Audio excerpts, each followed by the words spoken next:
Thanks ever so much for joining us. I mean, the strike action over Christmas, isn't it a bit callous, do you not think, to customers? I mean, there's many people who live on their own. They get pleasure and comfort from receiving a Christmas card, a Christmas present from people that they don't often see, from family members. And this is now something that you've done your best to stop by choosing to have your strike action now. I mean, do you think that's really proportionate and justified? Well, Philip, the legislation that the Conservative government brought in said that ballots for strike action are valid for 6 months, and we started taking action at the end of August. So this is the 18th day today. So it is proportionate because we're in a massive dispute with the employer, and our members voted by 97% for yes vote on nearly an 80% turnout. So, you know, let's put this into perspective. These are numbers that any MP, irrespective of party, will be delighted to be elected to Westminster on. We have a massive mandate here, but look, the responsibility for this dispute lies at the door of Royal Mail. We actually offered to call off today's strike. We put that offer to the company on Tuesday morning to get into talks, to find a way through this, and that was thrown back in our face on Wednesday. Unfortunately, the dispute has gone ahead. We don't want to be taking strike action. We'd much sooner be out there delivering the mail, the letters and the parcels to our customers. But the Royal Mail's attitude is they've left us with no choice in this matter. Well, I mean, people might say strike action's always a choice, whether you feel aggrieved or not. But the question is, I guess, Andy, is the Royal Mail say that they're losing £1 million a day at the moment. So, I mean, how on earth can any company or organisation afford to give pay rises to employees when you're losing £1 million a day? Well, look, this dispute is about change and about job security and the ways of working and terms and conditions. It's not about pay. Pay is one aspect of it, but look, the media and the press want to make it out about being greedy postal workers. Our members are not greedy, but bearing in mind, they worked throughout the whole of the pandemic. They connected the country 6 days a week, delivering to 32 million addresses, day in, day out, parcels and letters. So, look, 18 months ago, we were hailed as key workers. Now our members are trying to earn a living, but also to protect their jobs.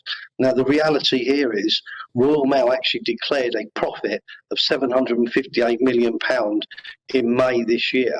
And they've also handed out £560 million to shareholders in buybacks and dividends. So, look, this is not a failing company.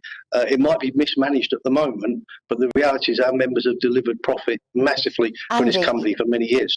You're talking about job security, and I think everybody will agree and that they want people to have job security. And if people need, pay increases to deal with the cost of living and inflation, lots of people agree with that. So there was lots of sympathies on your side. I guess it's why now, an unnecessary sort of time, you're losing sympathy. But to go back to Philip's job security, if you're forcing the company now to lose money, you're not going to have that job security that you want. Well, look, when you're in a trade dispute, you'll be fully aware of this, then you do have disruption. I mean, that's what the consequences of a trade dispute brings about. Okay, so you're happy Andy, with disruption. You're looking at disruption. You're wanting to disrupt. I'm just saying, but why at Christmas time? You've chosen a bad time to disrupt because it would upset your customers more.